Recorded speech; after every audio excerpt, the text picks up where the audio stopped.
शिपूरा नाम का एक गांव था। उस गांव में कुआं ना होने की वजह से सभी गांव वाले नदी से ही पानी लाया करते थे।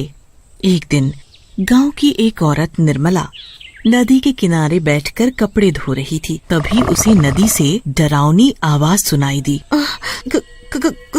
कौन है यहाँ जो मुझे डरा रहा है? अरे कौन है यहाँ?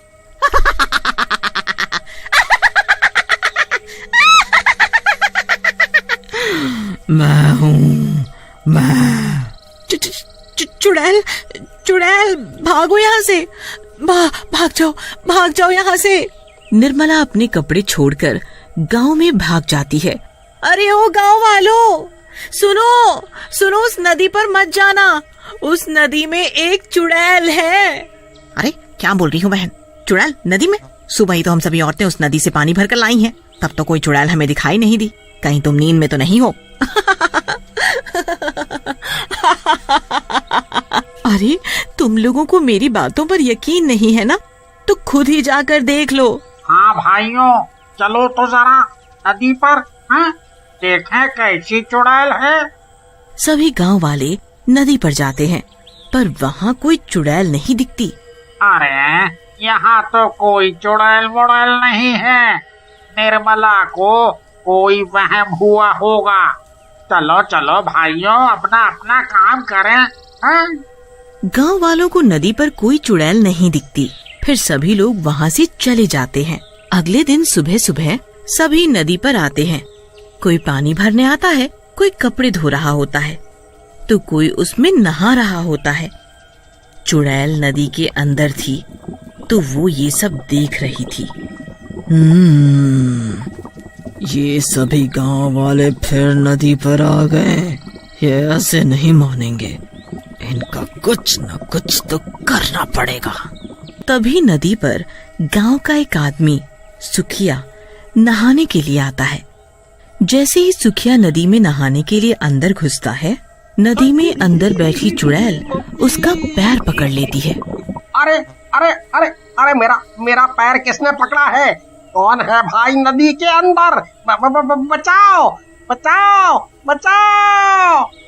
चुड़ैल सुखिया का पैर पकड़कर नदी के अंदर खींच लेती है और फिर सुखिया को नदी के बाहर फेंक देती है। सुखिया बेहोश हो जाता है। गांव के कुछ लोग सुखिया को वहाँ पड़ा देखते हैं।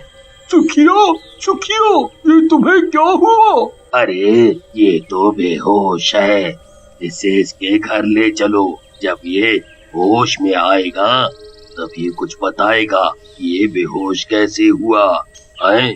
सभी गांव वाले उसे उठाकर उसके घर ले जाते हैं। जब सुखिया होश में आता है तो उसके साथ क्या हुआ सब बताता है। भाइयों, मैं सच बोल रहा हूँ, नदी में कोई तो था जिसने मुझे नदी में खींच लिया था। अरे ये क्या हो रहा है? पहले निर्मला और अब ये सुखिया, तुम दोनों का दिमाग तो नहीं खराब हो गया? तुम लोग मेरी बात पर यकीन क्यों नहीं करते? मैं सच बोल रहा हूँ। अरे भाइयों, देख नहीं रहे कितनी भयंकर गर्मी पड़ रही है। गर्मी की वजह से सुखिया बेहोश हो गया होगा और कुछ नहीं। हाँ, तुम सही बोल रहे हो। ये सुखिया तो कुछ भी बोले जा रहा है। फिर सभी गांव वाले वहाँ से चले जाते हैं। कोई भी सुखिया की बातों पर यकीन नहीं करता। फिर भी सभी लोग नदी पर जाते, वो भी वहीं कपड़े धोने लगती हैं। तभी उस चुड़ैल की भयानक आवाज आती है और सभी औरतें वहाँ से भाग जाती हैं। ये लोग नहीं मानेंगे, इनका कुछ तो करना होगा। हाँ। नदी पर जो कचरा पड़ा होता है, वो कचरा उठाकर आधी रात को चुड़ैल गांव वालों के घर पर फेंक आती है। अरे सत्यानाश हो उसका, जिसने मेरे घर पर ये कूड़ा फेंका। अरे कोई है? मेरे घर पे कूड़ा किसने फेंक दिया? देखो जी, किसी ने हमारे घर पर इतना सारा कचरा फेंक दिया है, भला बताओ। ये सब देखकर पारो और मुरली गांव वालों से लड़ने लगते हैं। वो चुड़ैल फिर से आधी रात को नदी से निकलकर गांव में आती है और अब की नदी से ढेर सारी कीचड़ उठाकर शंकर के घर पर फेंक कर चली जाती है। सुबह होते ही रानी, ये अजीब सी बदबू कहाँ से आ रही है? हाँ जी, बदबू तो मुझे भी आ रही है। ये बदबू शायद बाहर से आ रही हो। दोनों बाहर जाकर देखते हैं तो उनके घर पर ढेर सारी कीचड़ पड़ी होती है। ए, ये कीचड़ किसने डाला मेरे घर पर? इसकी इतनी हिम्मत! ओए, क्या हुआ शंकर भाई, क्यों शोर मचा रहे हो? ए, अरे भाई, जरा यहाँ देखो, किसी ने मेरे घर पर ये कीचड़ डाल दिया है। पता नहीं कौन है वो। अगर पता चल गया ना, छोड़ूंगा नहीं उसे। हाँ।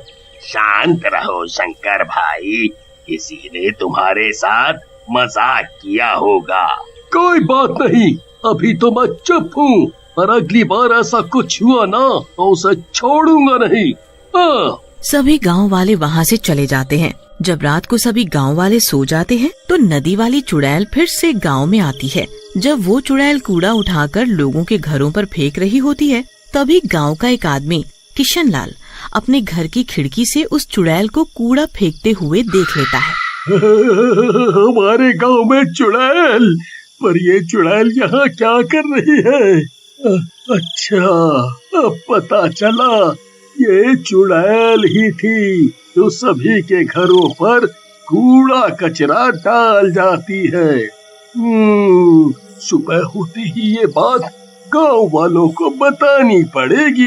भूरा के घर पर चुड़ैल कूड़ा डाल कर गई तो वो भूरा सभी गांव वालों से लड़ रहा होता है। हद हो गई अब तो। ये रोज रोज कौन कूड़ा कचरा डाल जाता है? कभी किसी के घर तो कभी किसी के।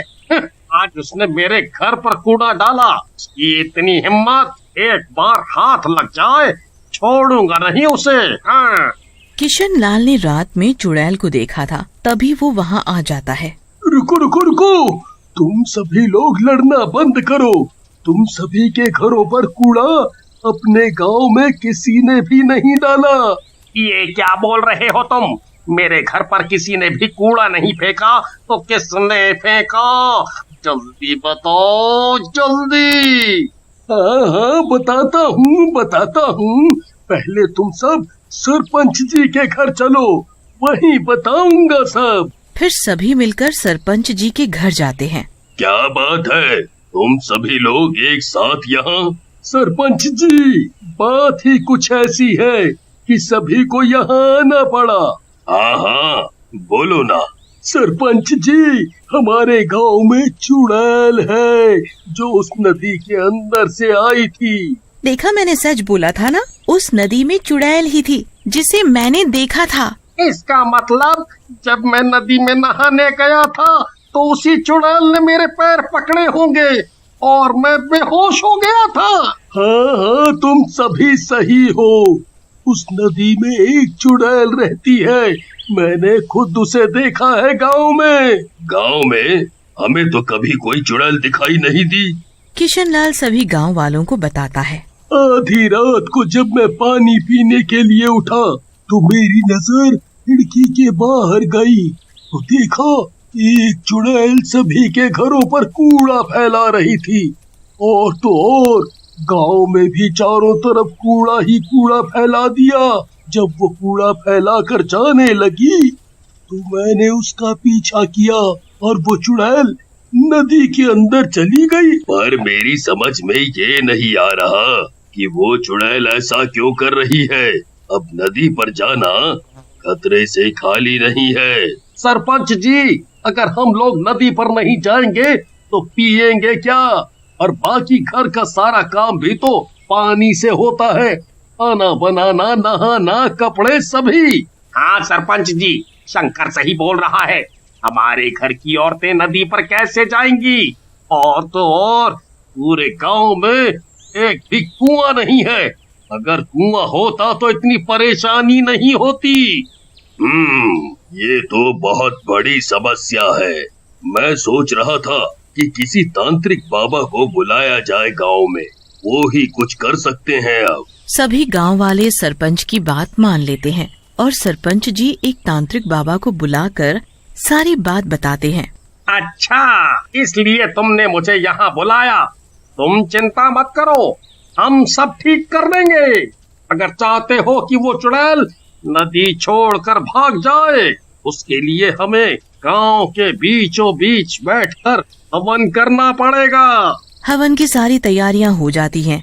तांत्रिक बाबा हवन करने के लिए बैठ जाते हैं और सारे गांव वाले आसपास खड़े होकर देखते हैं। तांत्रिक बाबा मंत्र पढ़ते हैं और अपनी पोटली से भभूत निकालकर पूरे गांव में छिड़क देते हैं। सरपंच जी, वो चुड़ैल अब इस गांव में कभी नहीं आएगी। बाबा, गांव में चुड़ैल नहीं आएगी, पर नदी का क्या? हमारे गांव की सभी औरतें नदी से पानी लाती हैं। तभी चुड़ैल वहाँ आ जाती है। तुम लोग मेरा कुछ नहीं बिगाड़ सकते, मैं बहुत ताकतवर हूँ।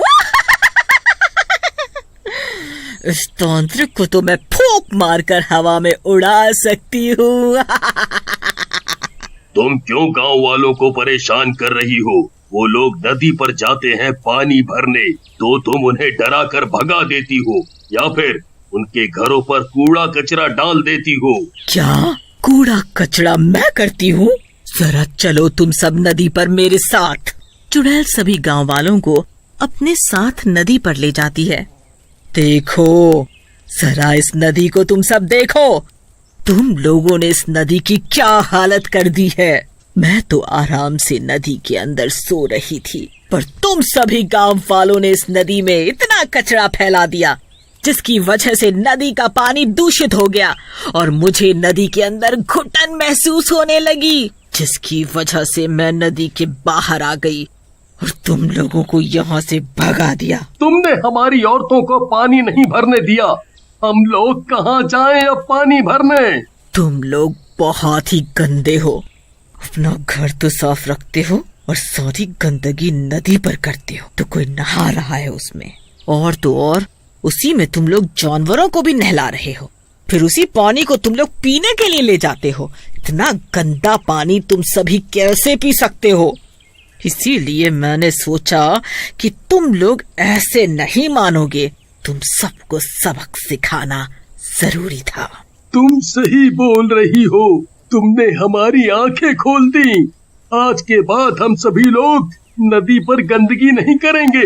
हाँ, अगर हम सब नदी पर काम करेंगे तो गंदगी तो होगी ही। इसका हल भी मैं बताती हूँ। सरपंच जी, आप गांव में 2-3 कुएं बनवाएं। गांव में कुएं होंगे तो किसी को भी नदी पर आने की जरूरत नहीं होगी। सारा काम घर पर ही हो जाएगा।